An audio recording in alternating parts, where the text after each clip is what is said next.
Namaskar, my friends.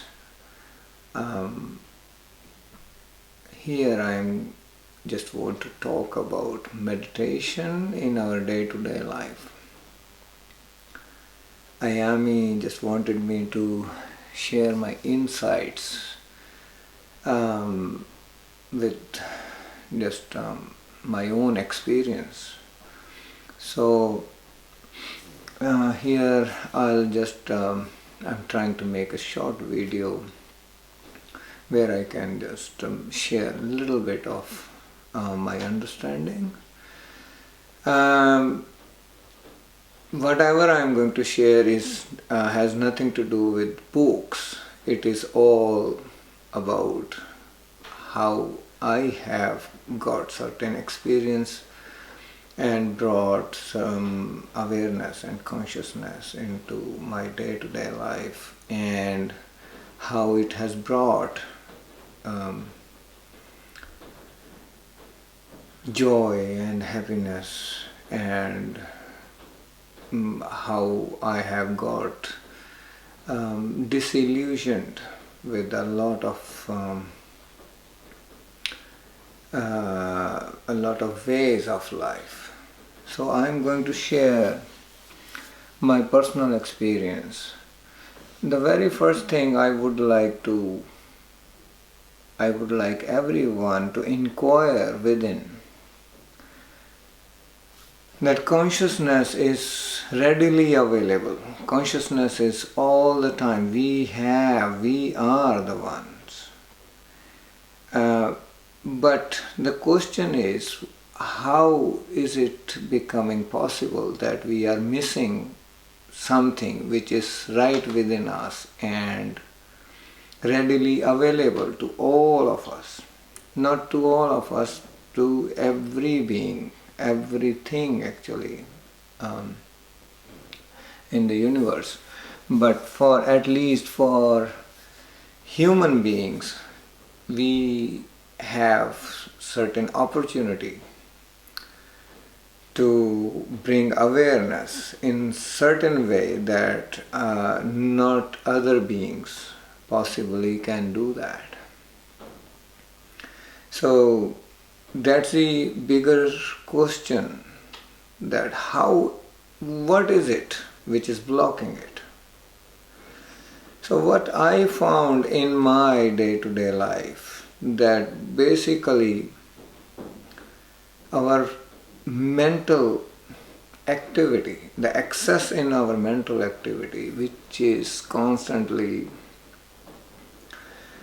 keeping us in a certain noisy center of our mind, that it doesn't allow us to experience life directly.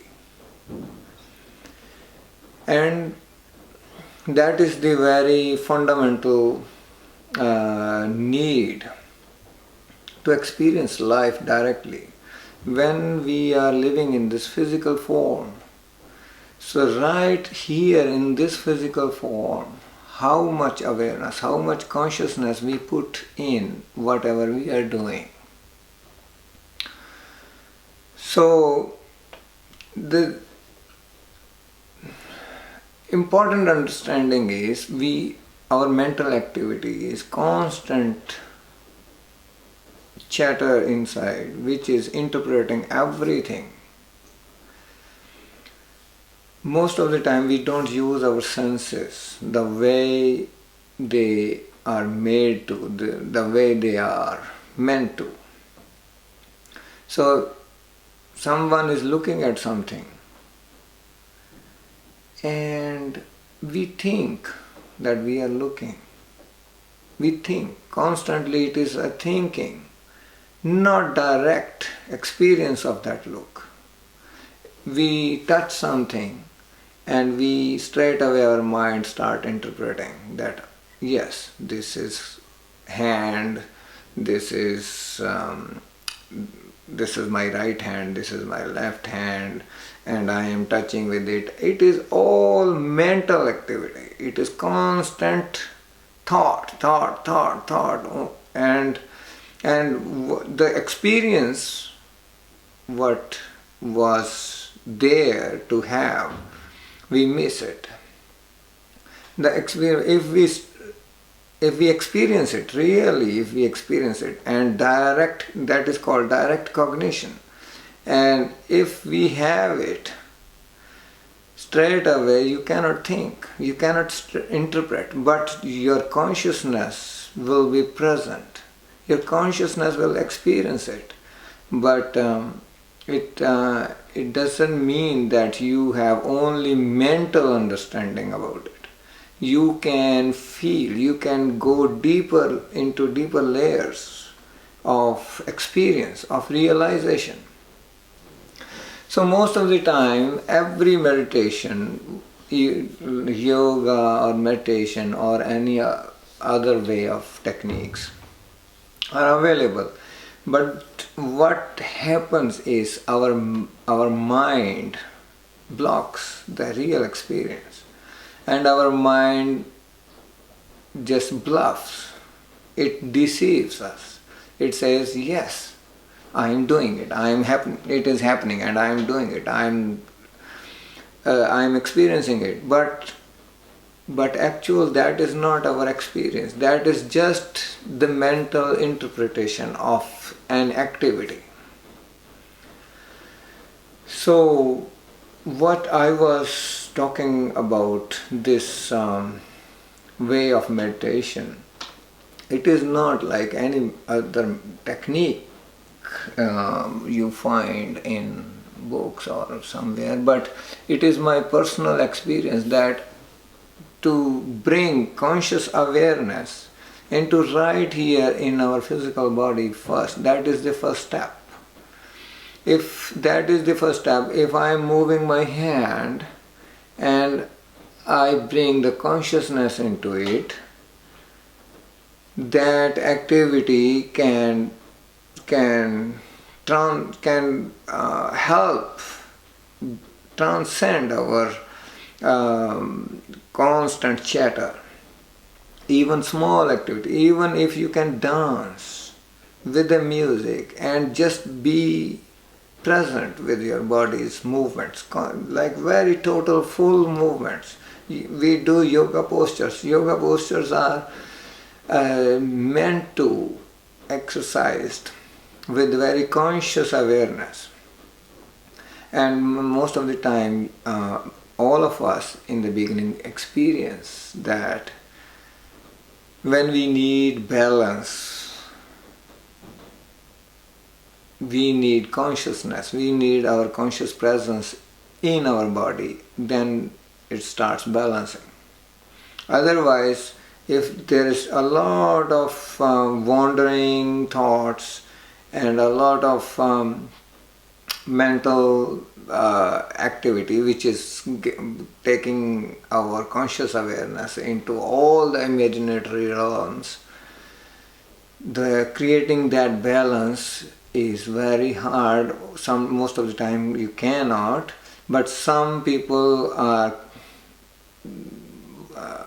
exercising or doing yoga for long time.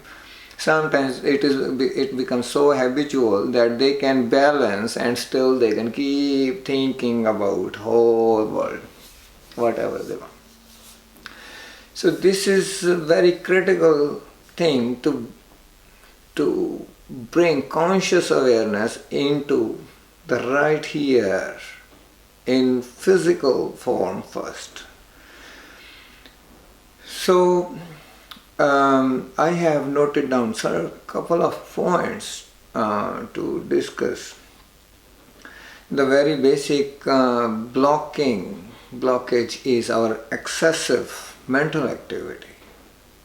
So instead of excessive mental activity, somehow if we start experiencing directly, if we listen something, certain sound, any sound, music sound or any sound of birds or distant sound sometimes come.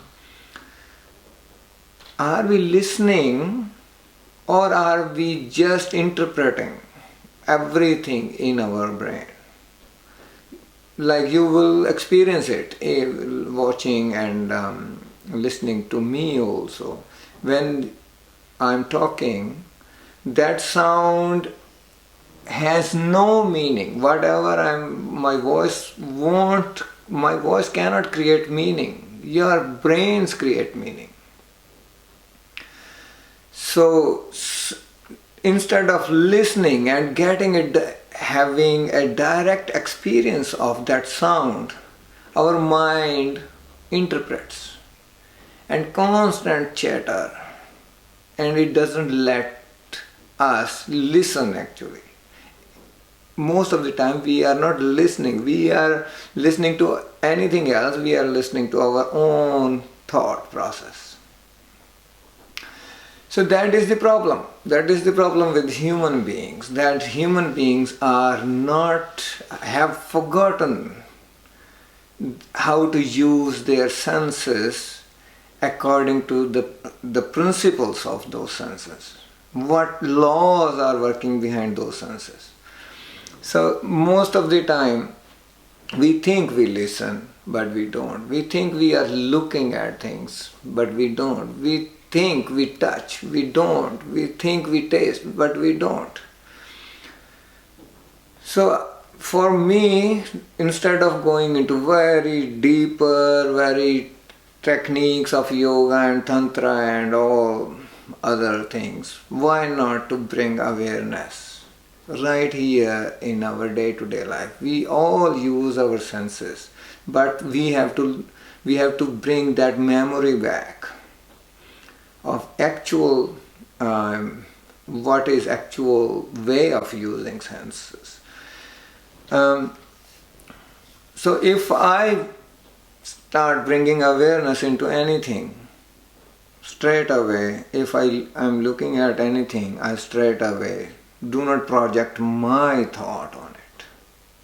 I just let my eyes bring that light into my brain, and I let that experience be in me, and possibly that brings the whole scattered consciousness back to myself, because I have to be present, consciously present within me right here and now.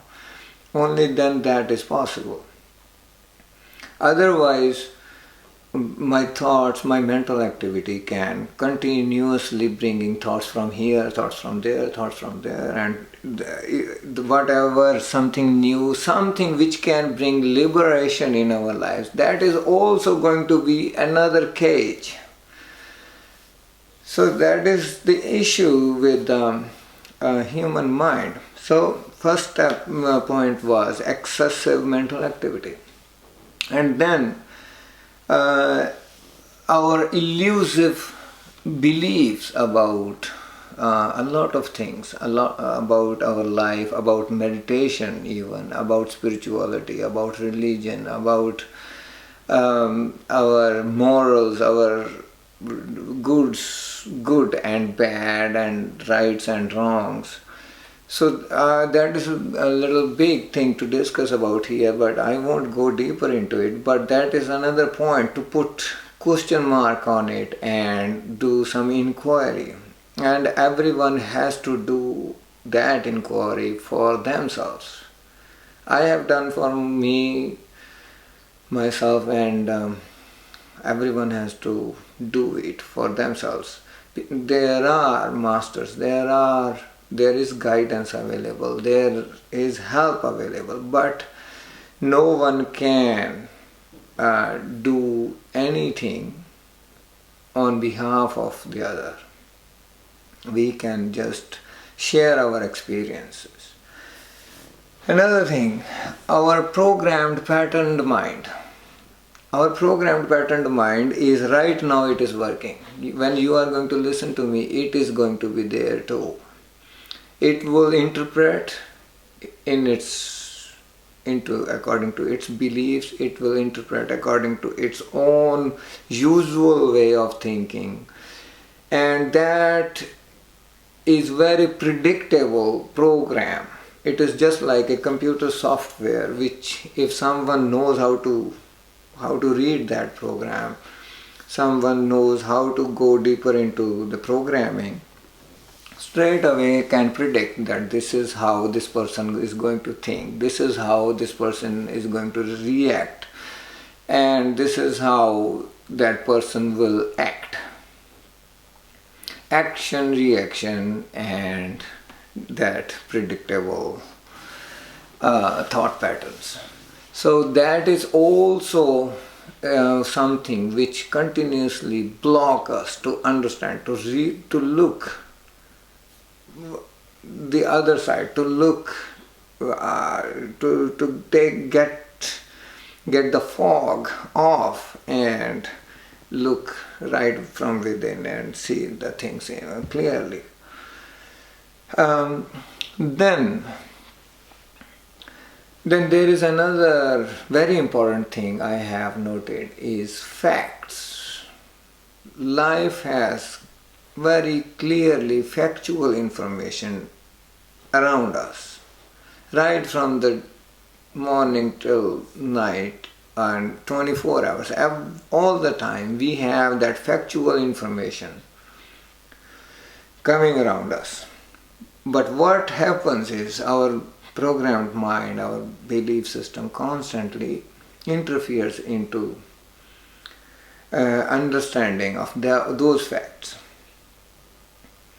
So everyone has to put question mark that whatever we are thinking, if we are have fears of something, it is just like a child is afraid of the dark.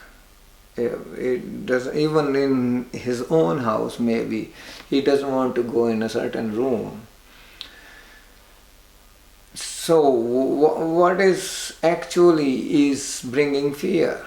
Is that room actually which is bringing fear, or it is just a program, it is just a interpretation, it is just a thought process which continuously says no, that room is scary.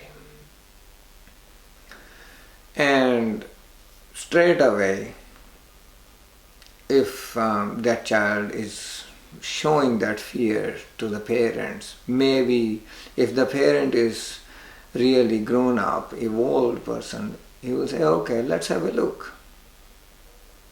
The very first thing, switch on the light in that room and let's have a look. Go deeper and let's check the facts.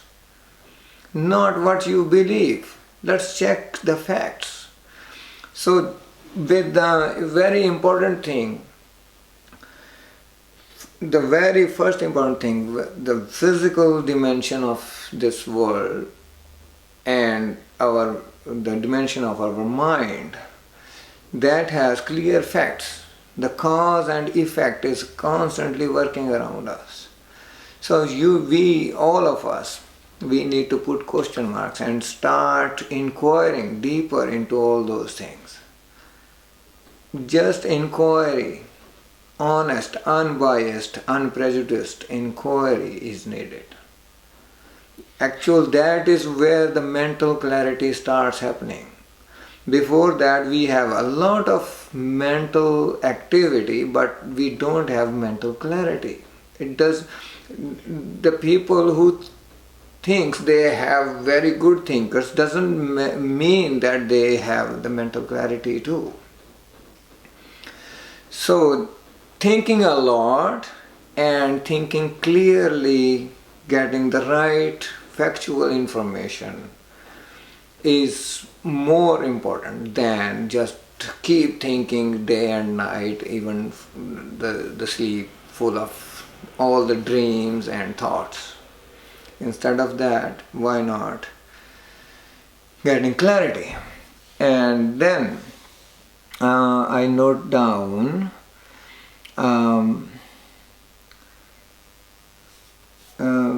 too much identification with everything our mind perceives.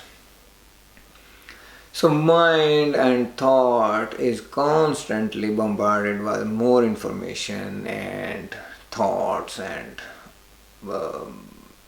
we have feelings also. And what happens actually is that we constantly identify with images, with certain thoughts, certain emotions. When I say I am happy, actually I should say my mind, my body is feeling joyous moment. It is going through joyous moment. It is feeling that the I, when we say I, it means I am identified with it. And that when that joyful moment is going to pass away, straight away some other maybe depressive moment comes, then I will say I am depressed. This is how we constantly identify ourselves with everything. We say I am this. The name I have got is given by my parents, or this is the whole language, and society is giving all those informations.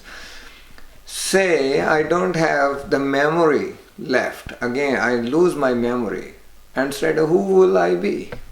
If I have no memory of amnesia, who will I be? Am I going to die with that? Or still I'll be present, conscious being who can live, who can do all those functions which mind can do and body can do, but just I don't have the memory. It means consciousness is still there. Does no matter whether we are identifying with our images or not. So that is important thing, to unidentify ourselves and constantly see things the way they are. When the mind is happy, we say my mind is feeling joyous, it is happy. Okay, sometimes mind is down, we say my mind body is down today. Not I am down today. My consciousness is still can transcend all those emotions, all those thoughts, and still it is available to assist, to facilitate this body mind to go through all these life's experiences. So that's my experience, that we, instead of desiring, instead of constant saying that, oh, I don't want this, I don't want this to happen in my life, I don't want this to happen with me or my loved ones, instead of constant desiring not this but this, not this but this, why not just say, okay, this body mind has to go through certain experiences, certain situations it will create to learn, to grow, and the consciousness, the real true nature within me, that's who I am, is always present. It is always present to facilitate, to support, to love, to bring. When it is down, I have to be present, I should be present. That's the function of real conscious me. And it is just like helping our kids, our loved ones. So that's very important thing, to disidentify with our emotions, our thoughts. It's not easy thing, but when we start looking at the facts of life, straight away, naturally you will start, you would be able to look, think differently and start, okay, I have this, say I have got certain injury or wound, and my hand is in pain, so I will say my hand is in pain and I am here. My consciousness is here constantly to help it heal itself.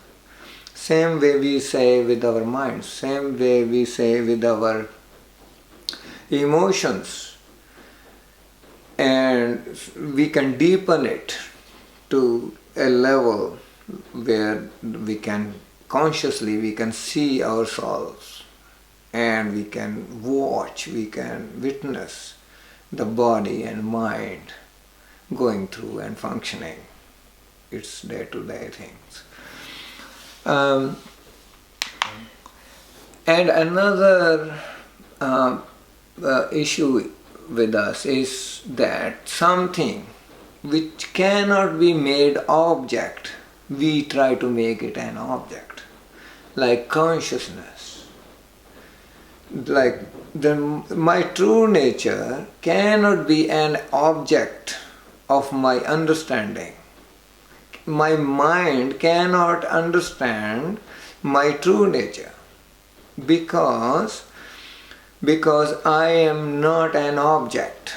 That my essence cannot be made an object.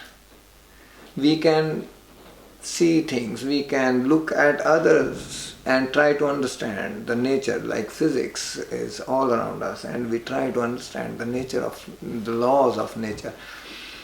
But that I, who is doing all that, cannot be made an object. So that is where the problem is also. When people are into meditation, they have imaginatory sense which makes their own consciousness an object. But as long as you can make anything an object,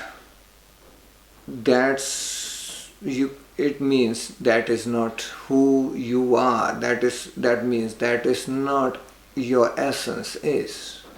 So that's also can bring a lot of freedom straight away, that if you can imagine anything, it is an object. If you can think, your thoughts are object. If you have emotions, those emotions are your objects. And you can just look at them as you can look at me or look at anything around. So that is the clue right into the meditation, right into the consciousness. That consciousness is always a watcher. It is always present, watching, witnessing everything. But what? We can watch our body first, then we can start going deeper into our thoughts. We can start watching. Instead of saying, I am thinking, you can say, my mind, my thought process is there and I am here. I can bring consciousness to it and start looking at it right into its center. Then we have emotions. Then we have even deeper intentions. So have to learn, go deeper and deeper, and like the onion have its layers, we just peel them off and we can go right into the center. So this technique is mainly my insight actually to get back into our senses.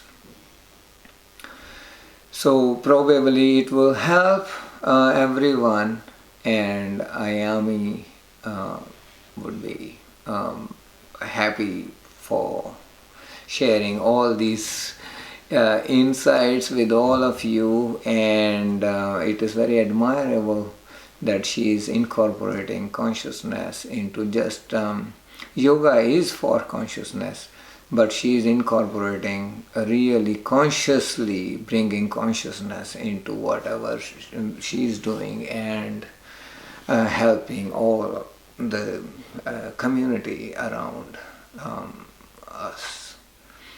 Namaskar, and I would love to meet you, or maybe we can have online discussion later.